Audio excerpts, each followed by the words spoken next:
Welcome to the Veterinary Rehabilitation Podcast, where we aim to help fellow veterinary rehab therapists increase their knowledge and elevate their practice. I'm Megan Kelly. And I'm Anae Lloyd. Together, we bring you the latest insights, research, and information in the field of veterinary rehabilitation. This podcast is brought to you by Onlinepethealth, a leading continuing education membership for veterinary rehabilitation therapists. With Onlinepethealth, you'll have access to a wide range of online resources to help you stay up to date with the latest techniques, advances, and trends in the industry. Our podcast features in-depth conversations with leading experts in veterinary rehabilitation. They share their own experiences and knowledge to help you improve your practice. Whether you're a seasoned pro or just starting out in the field, our goal is to provide you with the tools and the insights you need to succeed. So join us as we explore the exciting world of veterinary rehabilitation and help you take your practice to the next level.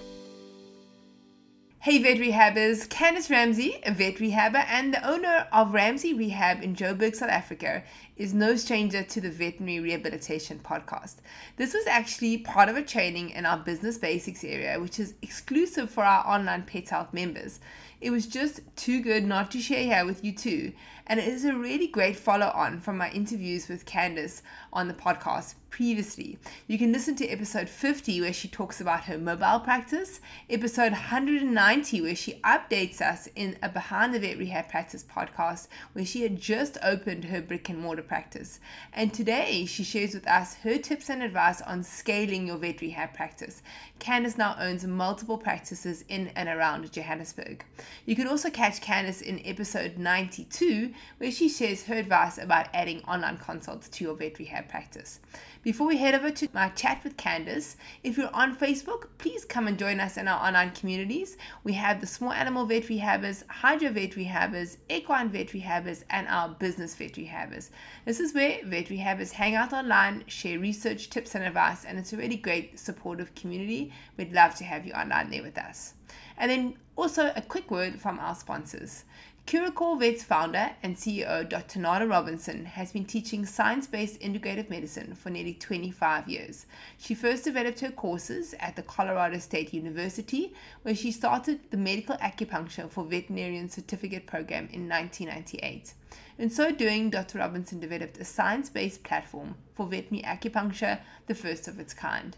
Today, Curacao Vet offers a comprehensive curriculum in integrative medicine with a rational, evidence-supported foundation. Courses include medical acupuncture, photomedicine, botanical medicine, medical massage, and integrative rehabilitation. You can discover Curacao Vet at curacao.org. Right, over to Candice. Hey Candice, thank you so much for joining me. Hi, Megan. It's so nice to be back. Candice, I'm so excited for this chat because I really think it's going to be so helpful for those of the people that are in various different stages of their vet rehab practices. So you've gone through all of them and we've watched your journey, and I think it's 3 podcasts we've done. Now, obviously this is a Business Basics. And so, yeah, I've got a few questions that I want to ask you about your vet rehab journey, and I think that it's really going to be helpful, the things that you're going to be able to share for other people who are thinking about the same thing, or maybe are stuck in a certain area. You might be able to give some help. So thanks for agreeing to come on to chat to me. Always, Megan. Yeah, I think doing this is a big deal, and the more support you have, the better. So you started your journey as, first of all, starting as a mobile practitioner. Then you opened up a practice, and now you have multiple practices. So you really have gone through everything. So let's start off from the beginning and chat about, when you started, did you have a vision as to where you were going? Or have you literally been doing this, as an opportunity comes, you take it? So did you know in the beginning, like, I'm gonna be a person who's gonna have multiple vet rehab practices? No, I didn't. I had no idea. Honestly, I had no idea. I mean, of course, it sounds like a nice idea, but initially I fell in love with the actual rehab of the patients, and then I wanted to do it in a specific way. So yeah, I did it. I just started massaging my friends' dogs. And then it just grew. And did you Yes. ever think to yourself, I want my own practice? Had you like had thoughts I'd work for somebody else? Is there anything sort of definitive for you? Like you just knew I was going to have my own practice? I wanted to be independent, but that was more of like a personal goal that then stepped through into my professional life and made sense. So if I wanted to do it in a specific way, then you must do it on your own and then find the people who have the same value system as you, and then you make a team. That's how I kind of thought about it. I needed to create something. I had it in me since a child. I wanted to make something. Yeah. So you probably had some goals that were just subconscious. You hadn't really like thought of them, but you probably knew that you wanted your own practice. So Yes, definitely. let's chat about where you are now. So if you can just explain like how many practices you have now, how many you have in your team, and then we can actually walk back to where you started. Okay, so currently we have two like brick and mortar practices, very close to each other, like literally down the road. I have a team of 4 full-time staff, and then we have a support team of locums, and then we work between the practices. Yeah, that's that's a short summary of the dynamic. And your one practice is completely within a speciality practice, right? So that's in Bryanston. And then the other practice is on a veterinarian's grounds, but completely separate. So the people come in separately, whereas the latest practice that you've got, they actually enter through the veterinary practice and go through to your clinic. Yeah, so the first clinic was Rivonia, and that's right next door to Rivonia Village Vet. But it's completely a completely separate structure. But the vet is right next door, and then Bryanston is inside the hospital. And the dynamic is different in both practices because Rivonia is more, I would say, arthritic management, outpatient basis kind of physio. Whereas Bryanston, we cater for the actual in-hospital admitted dogs. But we also do outpatients there as well. So the dynamics are different. Bryanston is quite clinical. It's quite like immediately post-op patients, whereas Rivonia is more come and grab a coffee and be involved in the physio process. And tell me, is there any difference for you obviously the one major benefit at Bryanston is that you get internal referrals. Do you have the same thing at the Rivonia practice? Is there a difference in the number of referrals that you get from each practice? Obviously the one speciality, they're doing more operations, so there might be more, but are both practices obviously supporting you? I can honestly say that we have almost the same sort of through fare. It's just a different dynamic. So I find the Rivonia practice caters for like an arthritic patient or a patient that's not a candidate for surgery. And then Bryanston, we get a lot of surgical referrals. And then although we're inside those two vets, they're not exclusive to only those vets. We also cater for the surrounding vets who send their patients to us to both clinics. And it's we have the foundation that whoever referred the patient gets the patient back. So we work with all the vets. Whoever wants to work with us is welcome to.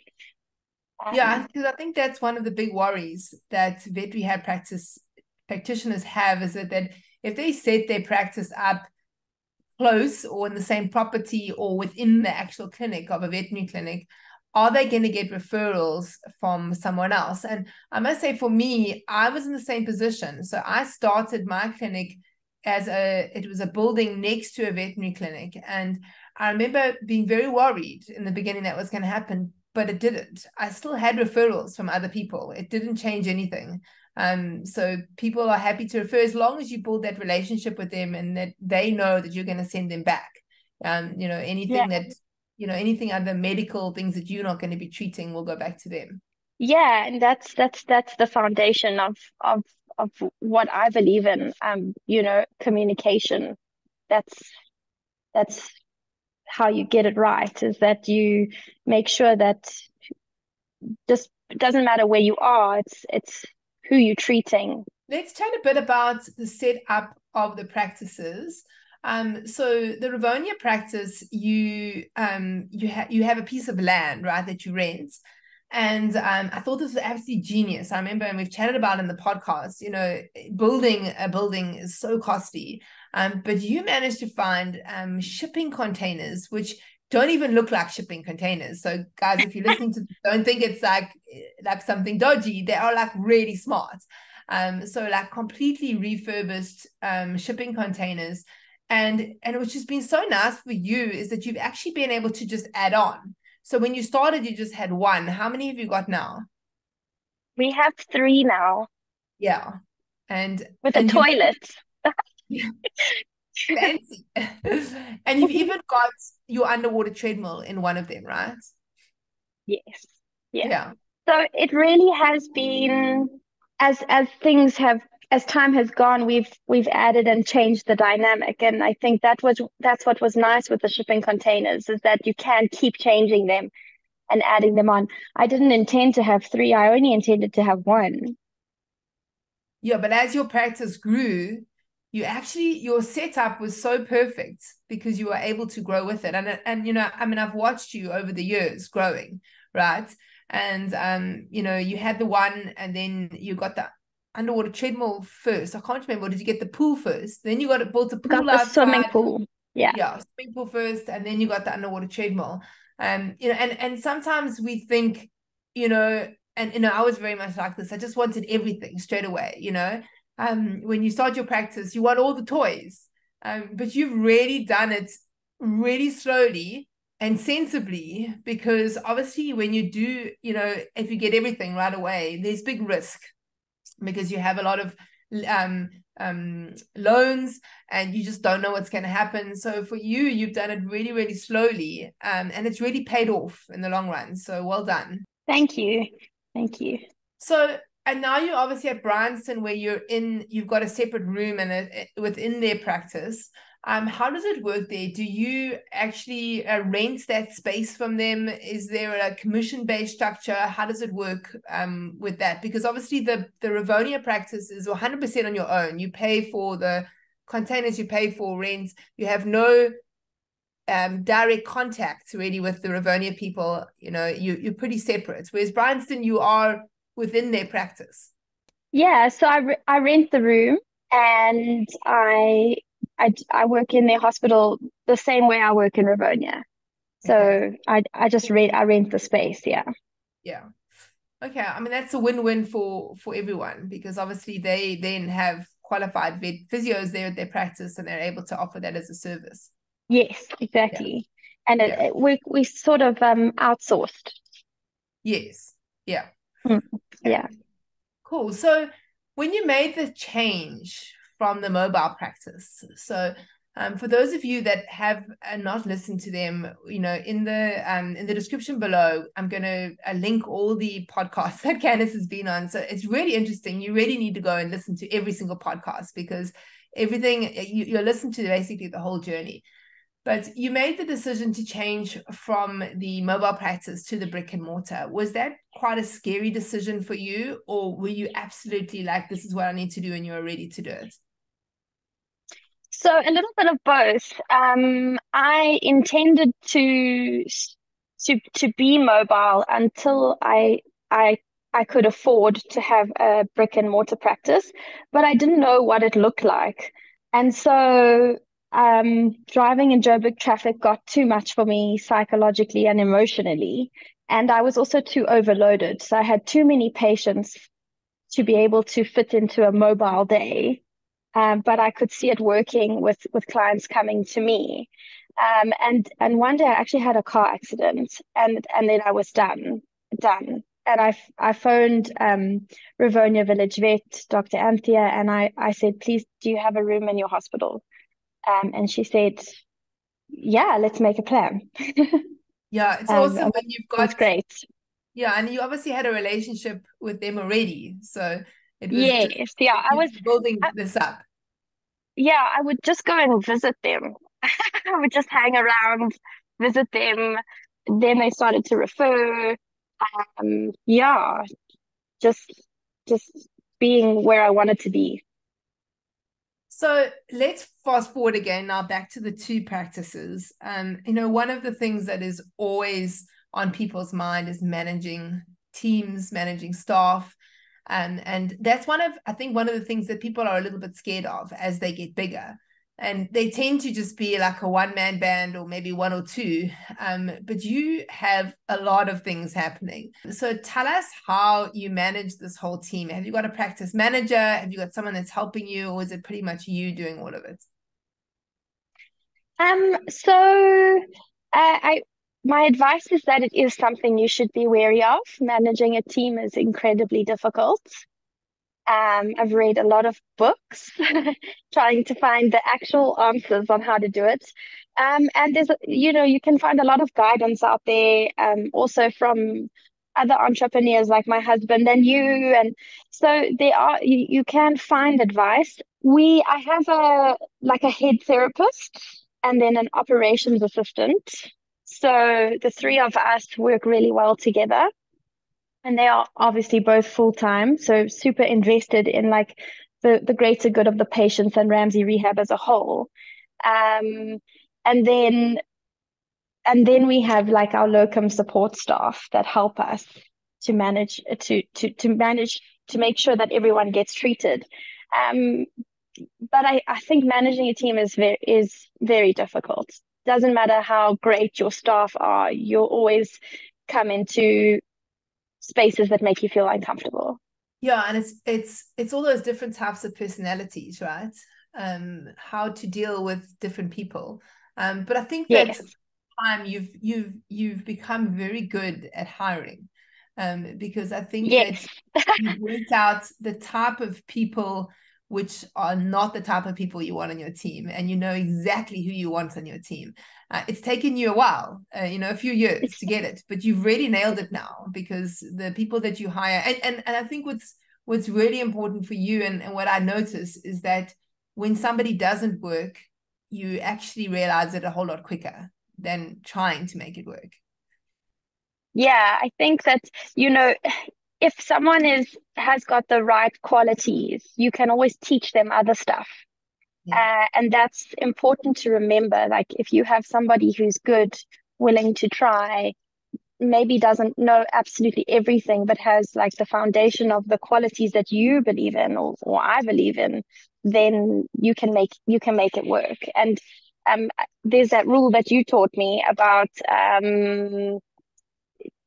if someone can do something 80% as well as you can do it, you must let them do it. So relinquishing is really important. It's hard though, right? It's hard because So especially if hard. you're like, yeah, I still struggle with it, but you just have to remind yourself. I think also it comes down to like people's core values and your core values, and I think you've really nailed that with Ramsay. And so exactly, to have people with good attitude, that's the best thing. You just need the right attitude, and they obviously also have to have the same ethos and way of treating, that the animal comes first, because that's very apparent with Ramsay Rehab, that the animal is there first. It's although it's a business, it's the animal is put before everything else, before money, and that is apparent in your social media, how you are, how I've seen testimonials of clients and things. So well done for that. Thank you. Yeah, it is what I wanted. Actually, talking about my goals, that is something I wanted to achieve, is that the animal is seen, and that clients are educated to know how to handle certain situations. Because as much as it's the animal, it's the clients as well, and the vet. Actually, they also need support. Yeah, exactly. All of them, and building relationships. I think that you're very strong with that. So is there a plan now to open up Ramsay Rehab number 3? Come what may. If the That's opportunity how arises, you never know. I mean, if an opportunity arises, I usually land up taking it. Yeah. So Yeah. what advice would you give others that are thinking about let's start from, because you've been through so many things. So what advice would you give the mobile practitioner when they are wanting to start their first brick and mortar practice? My advice would be to save first, and make a calculated decision. Yeah. So don't jump into it and put yourself under financial pressure. Save money. Yeah, I think that's what you did, right? You saved money, and then when you were ready, you did it. yes, yeah, I saved for a long time. Yeah, all my pennies. So that when I could do it, it wasn't it wasn't unattainable. Less stressful, Right? because I think starting a brick and mortar practice, the shift is quite, it's very different, right? So there's a lot of stress around that, a lot of change for your clients. And so minimizing stress around that, the financial side of things, I think that's great advice. Yeah, and like you can only do what you can do. So if you do it smaller, more attainably, then you can step up the ladder slowly, and that's you can still have a good quality of life and not feel like you have to see a million patients and just cram them in, you know. Yeah. That was advice from my husband, because he's also built a business, and he said, you don't Rome wasn't built in a day. Yeah, go slowly. It definitely worked for you. With regards to your clients and the ones that were used to mobile, because I remember I had this problem, they were so used to the convenience of you just coming into the house, and you sit and have the cappuccino and treat the patients, and now suddenly you got to be between the two, and there's that sort of shift between trying to get them to actually bring their dog in. What advice how did you handle that? So I had to make the decision for my self-care. So I really had to put myself first, and that was difficult for me. So I said to them, please come to me, and if they couldn't, I would happily relinquish and refer them to someone who could do mobile. So I just made the decision, and you'll find that people go with your flow or they don't, and that's okay. You have to let it go. But a lot of my clients just did come with me. And I still have like Zoe Rajkumar, who's been going for 8 years, like solidly, even though I transitioned, and Whiskey Fast. Got an appointment today. Yeah. No, that's awesome. I mean, I must say, for me, I probably did it the wrong way. I put myself under a lot of stress trying to keep those clients happy and trying to be between the two. And then eventually I just said, I can't anymore. But I did it for a long time. And I think probably one of the big problems for me was there was no one to refer to.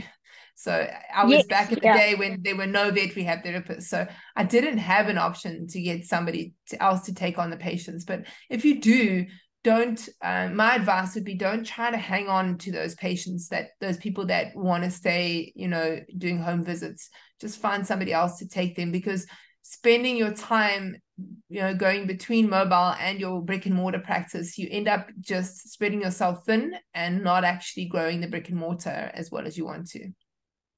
Yeah, you have to be there. On like one of my first months, I would sit in my working hours were from 9 to 5, but I didn't have patients from like 3 to 5. But I would sit and wait for the phone. So being present, Yeah, I love it. um, Okay, don't cool. push a noodle. So let's chat about the advice that you would give from the person who's got one brick and mortar practice, and now they want to move on to two, so to expand a bit. Okay, so the transition for me was unexpected. I didn't intend to expand at all. I was quite content with Rivonia, and when I transitioned to Bryanston, I had 2 weeks to decide, and it was a big opportunity, and it was a place I always wanted to be. I always wanted to be involved with Bryanston. I love this center, and the people here, and the amazing work that they do. So it was a place I wanted to be. But hypothetically, I didn't think, you don't realize these things. Anyway, so I had to choose in 2 weeks if I wanted to do it. And I was busy planning my wedding at the same time. And I was a yes woman, and I said okay, but I had no idea how I was going to make it work. And then I came up with like a business plan and a structure, and they said yes and I said yes, and it worked. Well, you did something right. So I think everything that you learned, and this is one of the things about business, is that you don't really realize how much you are learning constantly. So everything you learned from your first practice, you put into play with your plans and putting your business plan together. It's sort of things that are happening, behind the scenes in your brain. You don't really understand how you know these things, but you know how to do it the next time. So well done. Yeah, it's true. It's true. The plan felt easier because we just copied the Ravonia model, really. Yeah. Yeah, the only thing we had to integrate was the in-hospital patients work, which seemed to work well as well because it made sense. It was convenient. That's pretty much, how franchises work, is that you get a model that works and then you replicate it, right? So there's no reason you couldn't have another venue and make it work Yeah, again. So you know how to do it. You just got to keep doing it now. And that's whether you want to do another one. yeah. Yeah. And the people in your team make that happen. You like I can't do this alone anymore. I don't want to do it alone. It's much better together. So one of the questions, which, I think about, if you've got multiple practices and potentially clients that could see you at different practices. So let's say a client will come to Bryanston, then a client will come to Ravonia. Maybe the dog has an operation, you get seen there. How do you work your notes? Is that all online? Are both practices connected, so that if a dog is seen at Ravonia, you can actually see what's going on? I mean, when I had my practice, it was back in the day when I had folders, right? We weren't on the internet, and that was a nightmare because somebody would lose a folder, and then that was it. You couldn't access any. You had no clue. The dog would come, and you would if you hadn't seen it, somebody else had seen it before you. You didn't have any information. So how do you do all of that? So it's the same system. I actually use Shark. And it's really nice because it's super colorful. It's the same system. It's the Ramsay Rehab system. And then we have the blue patients and the pink patients. And the blue patients are Bryanston and the pink patients are Ravonia for when they're coming on that day. But the clients can choose where they want to go, and it just shows up as a different color on that day. And people they choose. It depends what mood they're in, if they want to go to Ravonia for a coffee or they want to quickly drop their dog off and go shopping, then they go to Bryanston, and it's a vibe. Yeah, that's awesome. So yeah, that Shark software is great. I really, and they're doing so much more with it. You can actually, I think they've got like a vet report thing going on there now. You can Yes, yeah, very easy. use that. Yeah, we use it a lot, especially at Bryanston. We use it all the time because we have in-hospital patients. So then if the surgeon wants to know how the physio appointment went, you can just quickly download it, even WhatsApp it to them. It's done. Awesome. Quick. I mean, because that's something that's very, very time consuming. Yeah, I think when you're looking at these kind of softwares, especially if you've got multiple practices, you need ones that are going to help you with time and people to be able to see the notes. So yeah, that's great tips. I think we need to do get the Shark guys to do a little tutorial that we can put on so people can actually see how easy it is. Yeah, the support that you get from Shark as well. I mean, I don't mean to talk them up, but they deserve it. I WhatsApped Jeff. I'm like, oh, I'm stressing about this. How do I do that? And then he always tells me, doesn't matter what time of day it is. Yeah, that's awesome. In the UK, I think. Yeah, he is. And you need that. You need support because you don't have a lot of time and patience. You're not sitting there waiting to get a reply. So yeah. Candice, thank you so much for your time. It's been so great chatting to you. And I look forward to the next conversation, or maybe like 10 down, when you're like all over South Africa and it's Ramsay Rehab, Cape Town, Durban, Bloemfontein. Because that's where I see it going. You might not right now. But that's it. So we're gonna come back and we're gonna chat about, I'm gonna say I called it, right? Oh, Megan, thank you. Let's see how we go. Yeah, let's see how we go. Awesome. Thanks so much. Awesome. Bye. If you enjoyed this podcast, please hit the subscribe button so you get notified every time I load a new podcast. I'm here every week talking to vet rehab therapists from all over the world about all things vet rehab. A big thanks to our sponsor, Curacor. Their sponsorship allows us to be able to give this podcast to you for free. So please go and check them out at curacor.org. Don't forget to bookmark the next Vet Rehab Summit. It's on Saturday, the 31st of August, 2024. Come and be a part of the world's largest online veterinary rehabilitation conference created specifically for you, the vet rehabber community. Onlinepethealth members get VIP complimentary access to the Vet Rehab Summit. For more information about continuing education for vet rehabbers, you can go to onlinepethealth.com.